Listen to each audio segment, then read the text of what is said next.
Hello everybody, my name is Luca and I'll teach you how to speak English. Se você quer aprender a falar inglês, você veio para o canal certo. Então hoje eu vou ensinar dicas que eu fiz para melhorar o meu inglês e para evoluir ele. Se você está procurando por alguma coisa similar, eu acho que seria uma boa você ficar aqui e continuar assistindo.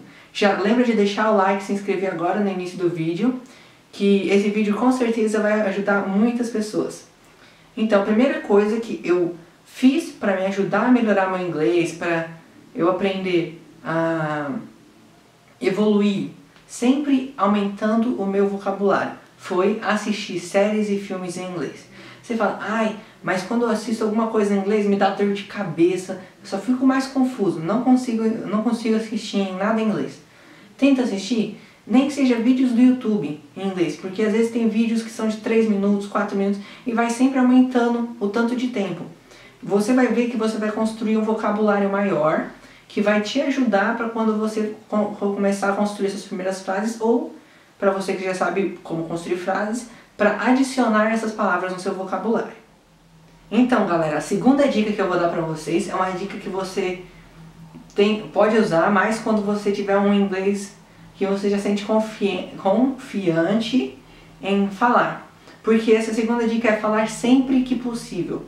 Sempre que você tiver alguém que fala inglês, que está estudando inglês, ou algum gringo, alguma pessoa que chegou na sua cidade, que é seu amigo, assim, que você não conversa muito e você deixa as outras pessoas ficar conversando com ele por você, tente falar com essa pessoa.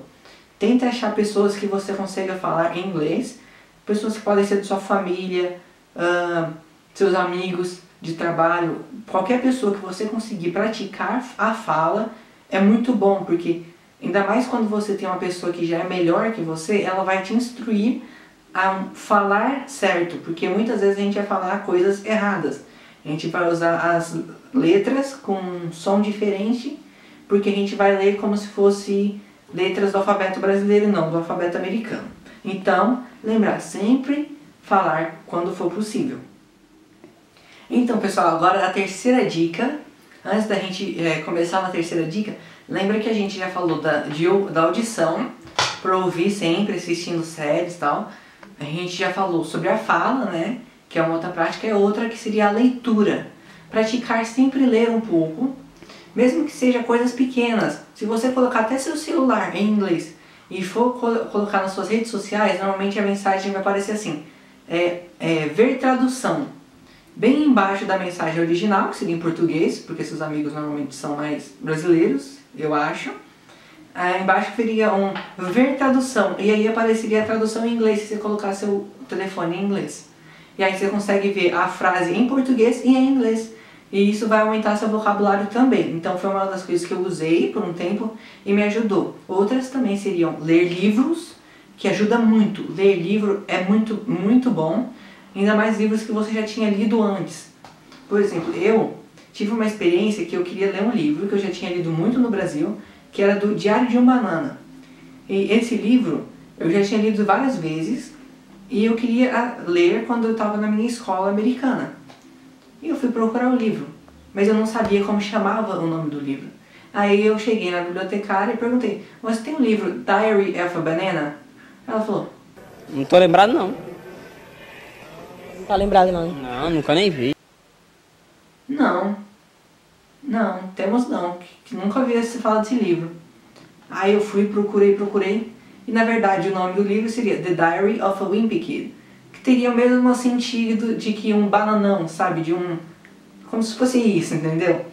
Que era o nome do livro, só que ele muda, então você vai ver várias palavras que vão mudar de português para inglês. Por exemplo, nomes de filmes também mudam muito. E essa é a terceira dica, você sempre lê, mesmo placas, coisas, quando você está no básico isso ajuda muito, mas quando você já está avançado, lê um livro e grafe todas as palavras que você não entende. E depois pesquise o que essas palavras são. Essas palavras podem ter significado que é um, mas no meio do contexto ela é outro significado. Então pessoal, a quarta dica que eu vou passar para vocês é muito importante. Eu quero que vocês prestem muita atenção nessa dica em específico. Essa dica você pode fazer na sua casa e você precisar apenas de papel e caneta. Aí você fala, nossa, mas dica com papel e caneta, você vai fazer eu escrever? Não. Quer dizer, vou fazer, mas não vai ser escrita longa. O que eu vou querer que você faça? Pegue duas palavras que você sempre ouviu em inglês e você acha que soam o mesmo. Você acha que quando você pronuncia elas têm o mesmo som. Por exemplo, uma coisa que muitas pessoas do Brasil, quando eu vejo falando inglês, tem essas duas palavras em inglês, que seria share, que é compartilhar em inglês, e chair, que é cadeira. Ele tem um som mais de TCH, que seria chair, e o outro é share. Então, essas duas palavras, se você já tinha dificuldade com elas, agora você vai saber como pronunciar elas certo, mas sempre faça assim, pegue pelo menos 8 palavras assim, podem ser diferentes, façam 8 pares diferentes de palavras que vocês não entendam ou que soam assim do mesmo jeito e coloque a imagem que corresponda a essa palavra. E o que você vai fazer? Pegar essas duas cartas num papel e uma caneta e num lado do papel você vai escrever e no outro você vai colocar a imagem. Isso dos dois lados do par. Quando você fizer essas cartas, coloque numa mesa, espalhe elas e pegue as duas que são similares. As duas que têm a mesma sonoridade, assim, você vai pegar na sua mão e vai falar assim. A primeira palavra, por exemplo, chair, chair. Aí o outro, se você não soubesse falar share, você poderia falar share ou shore, alguma coisa assim, você poderia pronunciar errado. Se você não conseguir ouvir do jeito certo e reproduzir no papel essas palavras, aqui na edição já vai ter provavelmente aparecido as palavras aí, então você vai saber que palavras que eu estou falando. E com essas palavras novas que você vai escrever no papel, coloque no Google Tradutor. O Google Tradutor tem essa função de falar. Então o que eu quero que você coloque? Você coloca a palavra que você acha que tem a mesma sonoridade da outra e você vai colocar assim. Escrever duas palavras, por exemplo, a palavra sheep and sheep. Aí você vai ver que uma é pronunciado com um i mais reto, direto, sheep, e o outro é sheep. Um é ovelha e o outro é barco. Agora, eu quero que você entenda que o Google pode não traduzir muito bem palavras quando você use textos longos. Mas quando são palavras soltas, normalmente ele pode te ajudar assim. E essa é a quarta dica, eu quero que vocês usem na sua casa e coloquem nos comentários aí se te ajudou essa dica que eu te dei.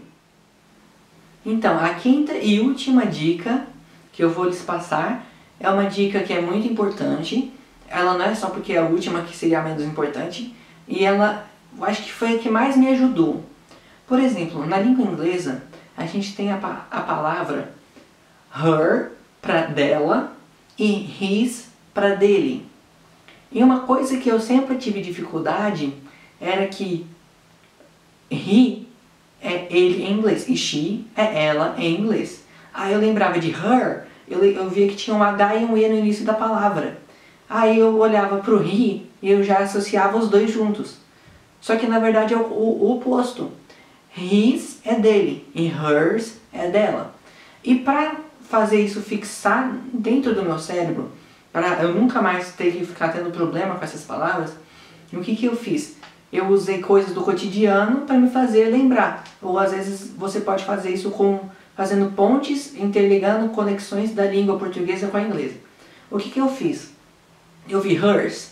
Hers. O que começa com hers que eu consegui lembrar? Hers. Hershey's. Hershey's, aquela marca de chocolate? Então, Hershey's é dela. Risos. Aí eu lembrei, risos é dele. Então sempre que eu lembro dele, eu já lembro de risos. E dela eu lembro de chocolate.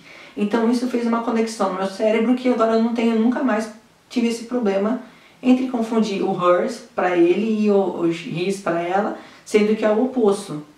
E essa é uma conexão que você pode fazer com outras palavras que você tiver também. Por exemplo, na língua portuguesa a gente tem a palavra parentes, que seria para familiares nossos, da nossa família. Mas na língua inglesa a gente tem parents, que seriam os pais. Então a gente também não pode cair nesses falsos cognatos que podem, além de algumas vezes te beneficiar, às vezes eles podem te piorar a sua vida e deixar tudo mais difícil para você aprender, porque você vai ver parents escrito em um lugar e você vai achar que é de parentes, mas na verdade eles estão pedindo para os seus pais. Então, se essas dicas foram úteis para vocês, deixem nos comentários abaixo. Já lembra de ativar o sininho das notificações e espero que vocês compartilhem esse vídeo com seus amigos. É isso e tchau!